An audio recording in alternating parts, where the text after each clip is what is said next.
명절을 잘 마치고 이제 또 일상으로 돌아온 듯한 느낌이에요. 고향 방문도 하셨고 가족들 모임도 하시면서 또 여러모로 출타한 상황이 계셨겠지만 또 현장에서 각각의 처소에서 예배를 드리고 또 다시금 성전에서 성교회로 함께 모여 예배할 수 있음이 은혜입니다. 여행의 아름다움이 관계에 있겠죠. 누구랑 같이 가는가. 근데 여행에 있어서 최고의 목적지가 있어요. 사실 여행의 마지막 목적지는 어딜까요? 돌아올 집이죠. 여행을 떠나도 만약 돌아올 집이 없다면 그 여행이 아닐 거예요. 방황이죠.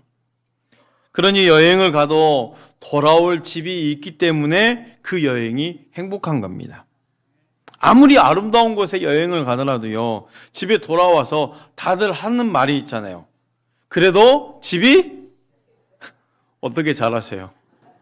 다들 그냥 한마디씩 하셨죠. 참 희한하죠. 그렇게 좋은 휴양지를 가족끼리 여행 가도요, 여행지에 가서 첫날은 뭐라 그럽니까?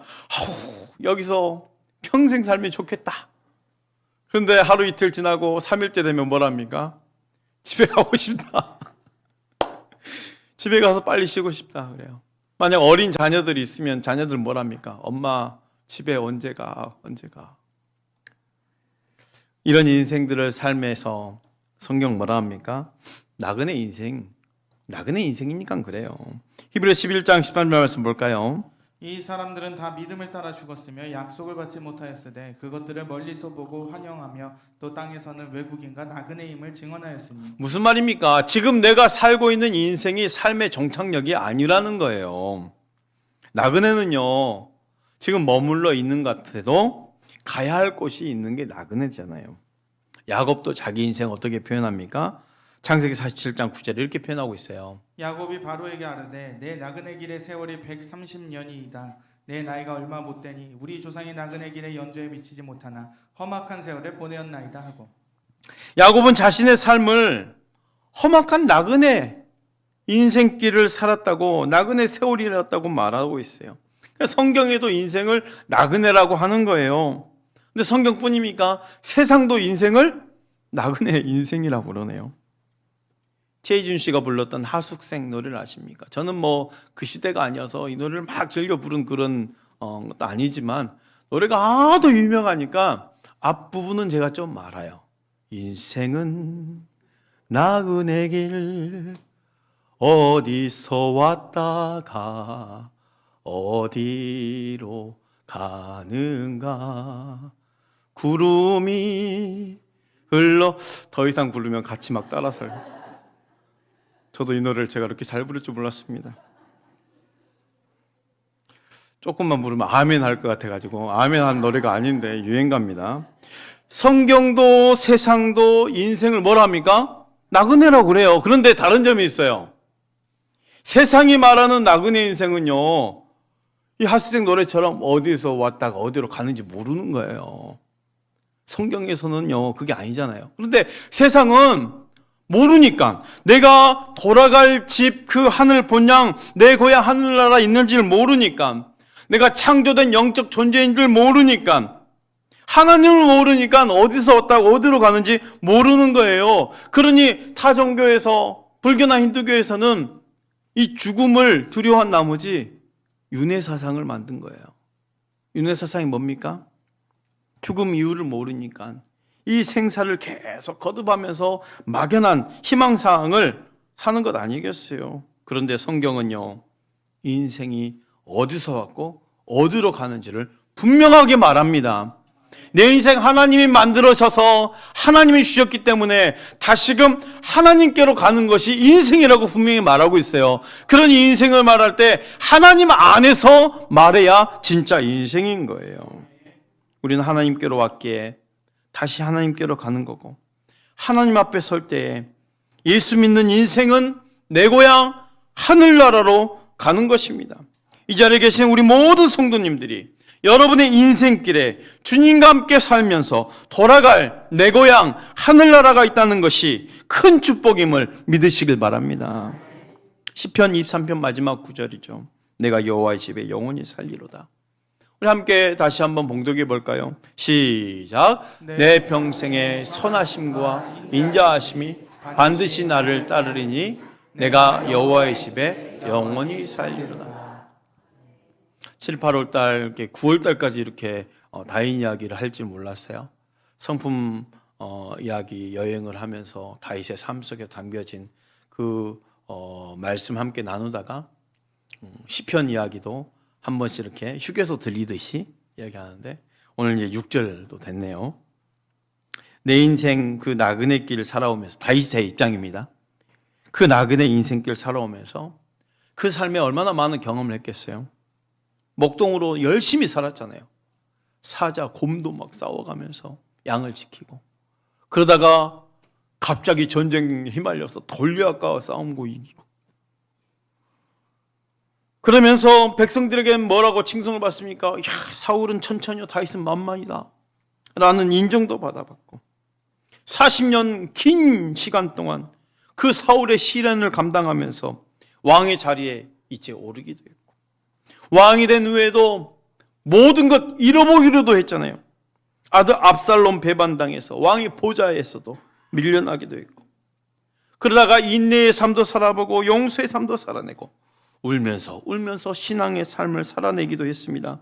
이 모든 것을 경험한 다윗이요 시편 23편 그 6절에 이렇게 고백하는 거예요. 내가 여호와의 집에 영원히 살리로다. 시편 23편 인생의 가장 공고한 시기에 적었다고 말씀드렸잖아요.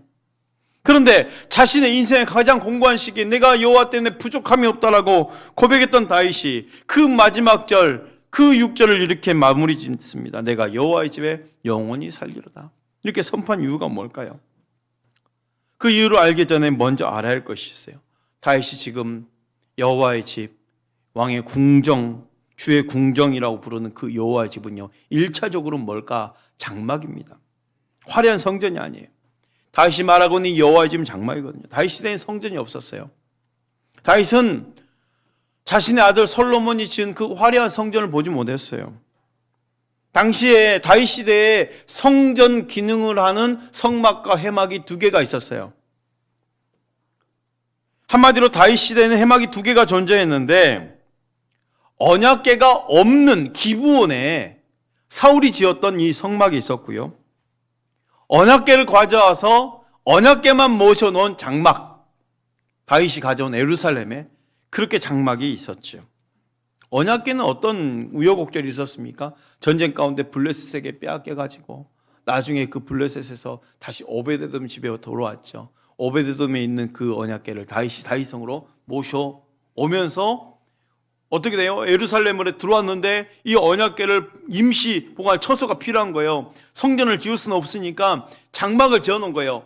그 모세 시대에 막 이동하기 위해서 성막이 아닌 그냥 장막입니다. 기둥 세워놓고 햇빛 가리고 그 다음에 비 좀 가릴 수 있는 그 임시 처소에 언약궤를 두기 위해서 그 장막에는 지성소, 성소 구분이 없어요. 그냥 언약궤만 딱 있는 거예요. 그리고 그 앞에 누굴 둡니까? 24시간 찬양하는 찬양대를 교대로 언약궤 앞에 찬양. 그러니까 기브온에는 산당이라고 그래요. 거기는 제사장들이 번제 화목제를 드리는 아주 고전적인 제사를 드리는 제사 장소고 기브온 산당에서는 언약궤가 없죠. 성막도 막 그 전쟁 가운데 해파되고 그러다 보니까 다시 사울이 지어놓은 거니까. 근데 예루살렘에는 다윗이 장막을 지어놨는데 거기에는 언약궤가 있는 거예요.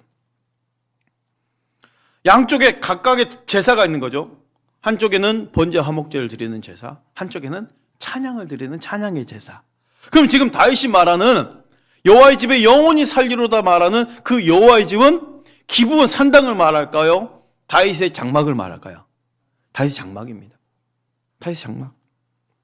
다윗이 그렇게 사모했던 여호와의 집은 그 장막은요 화려한 모습이 아닙니다. 오랜 세월 햇빛과 바람, 비바람 맞으면서 볕에 찌들고 색깔이 변하고 우중충한 모습이었을 거예요. 사람이 보기에 흠모할 만한 것들이 없는 아무것도 없어 보이는 당시의 여호와의 집입니다. 그럼에도 불구하고 다윗은 그에게 모든 경건한 사람이 그랬던 것처럼 여호와의 집에 거하는 삶을 최고의 가치로 고백하는 거예요. 이것이 우리 믿는 자들을 향한 세상이 이해할 수 없는 부분이에요. 그렇잖아요. 세상이 보기에 볼품없는 그 여호와의 집엔 다윗의 사랑을 보십시오. 시편 84편 1절 2절 말씀 이렇습니다. 만군의 여호와여, 주의 장막이 어찌 그리 사랑스러운지요. 내 영혼이 여호와의 궁정을 사모하며 쇠약하며 내 마음과 육체가 살아계신 하나님께 부르짖나이다. 시편 65편 4절에도 이렇게 말하고 있어요. 주께서 택하시고 가까이 오게 하사 주의 뜰에 살게 하신 사람은 복이 있나이다. 우리가 주의 집 곧 주의 성전의 아름다움으로 만족하리이다. 다윗의 시를 보면 이렇게 여호와의 집 그 장막을 얼마나 사모했는지를 알 수 있죠. 이 다윗의 신앙 고백 안에는요, 세상이 알지 못하는 것들이 있어요. 장막은 아까도 말씀드렸듯이 겉으로 보기에는 볼품없는 겁니다. 하지만 그 안에는 하나님의 거룩한 임재와 영광이 가득했다는 거예요. 그게 바로 다윗의 마음이에요. 그 여호와의 집에 영원히 살고 싶다는 다윗의 마음이 바로 이거예요. 그런데 하나님도요, 이 다윗의 장막을 회복시키고 싶으셨어요. 만약에 회복시키려면 어떤 걸 회복시킨 게 맞습니까? 최초로 지었던 그 광야 가운데 모세의 그 성막, 성소와 지성소가 있는 그 거룩한 성막, 아니면 훗날 다윗의 아들 솔로몬이 지었던 온통 황금으로 다 발라놓은 그 웅장한 성전, 그 성막이나 성전을 회복시키는 것이 아니라 하나님은 다윗의 장막을 회복시키고 싶으셨다 그러셨어요. 사도행전 15장 16절 볼까요? 이후에 내가 돌아와서 다윗의 무너진 장막을 다시 지으며 또 그 허물어진 것을 다시 지어 일으키리니. 아모스 9장 11절에도 말씀하고 있습니다. 그날에 내가 다윗의 무너진 장막을 일으키고 그것들의 틈을 막으며 그 허물어진 것을 일으켜서 옛적과 같이 세우고.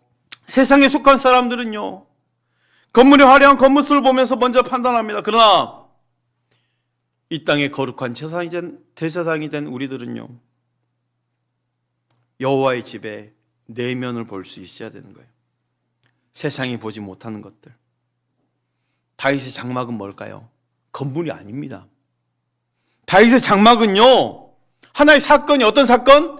다윗이 하나님의 영광, 그 예배를 열망하는 사건이에요.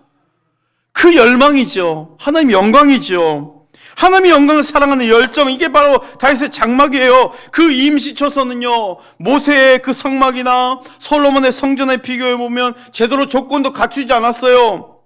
언약궤나 어떤 성물들, 그냥 햇빛으로 또 보호받기 위해서 그저 기둥 좀 세우고 방수천 하나 덮은 정도겠죠. 그러나 하나님은 나는 그 집을 다시 세우고 싶구나 하셨어요. 다윗의 장막 특징은 뭡니까? 성소와 지성소가 없습니다. 구분한 휘장이 없어요. 다윗은 그곳에 24시간 찬양대를 줬어요. 교대하면서 성소와 지성소 구분 없이 오직 언약궤만 있는 그 장막에 하나님의 임재를 둘러싸고 있는 유일한 존재는 예배자들 뿐입니다. 예배자들. 낮과 밤으로 교대하면서 그 예배자들은 하나님의 임재 가운데 서서 춤추고 경배했던 거예요. 정말 있을 수 없는 일들이 일어난 거죠. 성막, 광야 성막에 비교해 보면 이 언약궤는 어디에 있어야 됩니까? 지성소 안에 있어야 돼요. 그리고 이 지성소는 대제사장이 1년에 한 번밖에 못 들어가요. 그것도 목숨을 걸고 들어가요. 그런데 다윗이 만들어놓은 그 임시천소 장막은 뭡니까? 언약궤 앞에서 찬양대가 찬양하는데 죽어나간 사람 없습니다. 마치 신약 가운데 세워진 교회가 이미 세워지는 듯한 그 임시천소가 되어버린 거죠. 다윗의 장막에서 드리던 찬양도요, 이스라엘 그리고 다윗에게만 국한되어 있지 않았어요. 만민 열방을 향해서 다 오픈됐었어요. 오베데돔에 있는 언약궤를 이제 다윗성으로 모셔오면서 그 장막에 두면서 올려드렸던 찬양의 고백이 바로 역대상 16장 7절부터 14절 말씀에 있습니다. 그날에 다윗의 아삽과 그의 형제를 세워 먼저 여호와께 감사하게 하여 이르기를 너희는 여호와께 감사하며 그의 이름을 불러아뢰며 그가 행하신 일을 만민 중에 알릴지어다. 그에게 노래하며 그를 찬양하고 그의 모든 기사를 전할지어다. 8절 다시 보십시오. 그가 행하신 일을 만민 중에 알릴지어다. 이스라엘 안에만 드려진 찬양이 아니라는 거예요. 만민과 열방 가운데 지금 알려서 드려야 될 찬양이라는 거예요. 하나님의 영광은 말이죠. 이렇게 다윗이 살아야 할 이유는 왕의 보좌를 지키는 것이 아니었습니다. 여호와의 집이었다는 거예요. 그러니 다윗은 내가 여호와의 집에 영원히 살리로다 고백했던 거예요. 이 결단의 고백에서 우리는 다윗의 마음을 읽어볼 수 있네요. 바로 성전 중심의 삶의 결단이라는 거죠. 시편 23편은 이미 말씀드렸던 대로 다윗의 가장 인생의 공고한 시기에 신앙을 담아 고백한 노래입니다. 당장 내일을 알 수 없는 그 절박한 환경 가운데 부른 노래예요. 그러니 그 노래 가운데 이 23편을 보면, 결론을 보면 또 하나의 감동이 오는 거죠. 놀랍게도 다윗은 그 절박한 가운데 나를 유익에서 건져주세요, 더 풍부한 축복으로 채워주세요, 이런 고백을 하지 않고 내가 여호와의 집에 영원히 살리로다 라는 고백을 했다라는 거예요.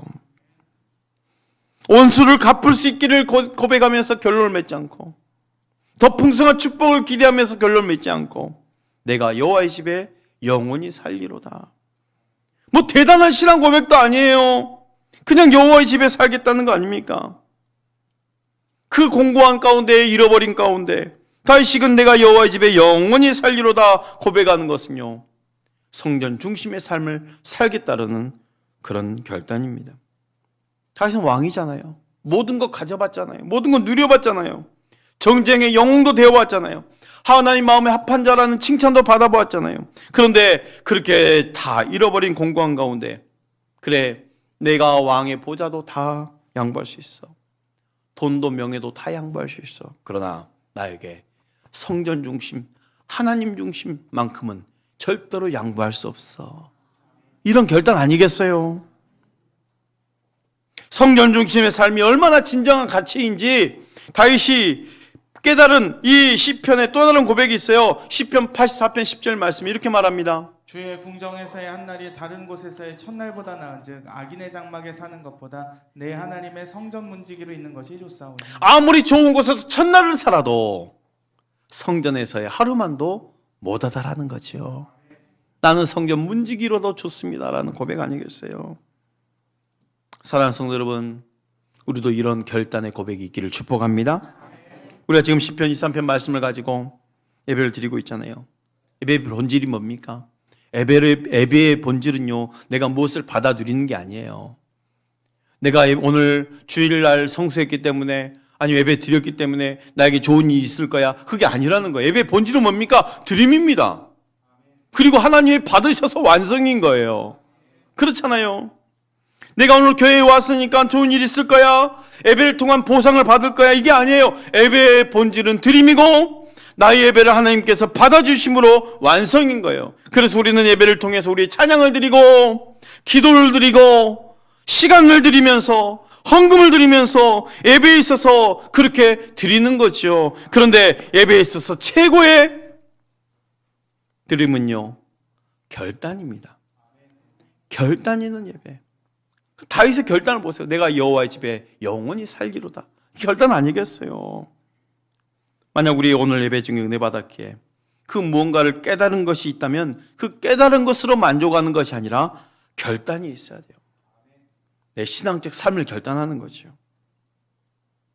예배 마칠 때 스스로의 질문해 보십시오. 나는 오늘 예배 중에 무엇을 결단했는지, 회개의 결단을 했는지, 용서의 결단을 했는지, 헌신의 결단을 했는지, 전도의 결단을 했는지, 그 결단으로 말이죠. 하나님은 당신의 자녀들의 결단을 축복하십니다. 그 결단이 결단될 수 있도록, 결심해 줄 수 있도록 성령께서 여러분들을 인도하실 것입니다. 다윗은 여호와의 집에 영원히 살겠노라고 결단했네요. 자신의 그 신앙과 믿음의 최고의 삶의 가치를 성전 중심으로 여긴 거예요. 신앙 안에서의 삶, 믿음 안에서의 삶을 살겠노라는 거죠. 내가 여호와의 집에 영원히 살리로다. 이 고백은요, 성전 중심의 삶 결단과 함께 또 다른 마음의 결단이 있어요. 바로 영원을 살겠다는 거예요. 여호와의 집은 1차적으로 다윗의 장막을 말하지만 궁극적으로는 뭡니까? 천국을 말하는 거죠. 영원이란 단어는요, 우리 그리스도인들에게, 우리 믿는 자들에게 정말 친숙한 단어예요. 하지만 세상은요, 이해하지 못한 단어입니다. 이 영혼이라는 단어를 이해하지 못하죠. 알 수도 없죠. 왜요? 이 영혼이라는 단어는 오직 하나님 안에서만 성립될 수 있는 단어예요. 세상은요, 그냥 죽을 때까지입니다. 아무리 똑똑하고 아무리 대단한 사람이어도 그 천하호래한 진시황, 전쟁의 영웅 나폴레옹이라 할지라도 그냥 죽을 때까지예요. 왜요? 어디서 왔다가 어디로 가는지 모르기 때문에. 하지만 믿음의 성도들은요, 영혼의 비밀을 알고 있기에 영원히를 아는 사람들입니다. 우리는. 그렇다면 우리의 인생의 가치를 어디에 두어야 될까요?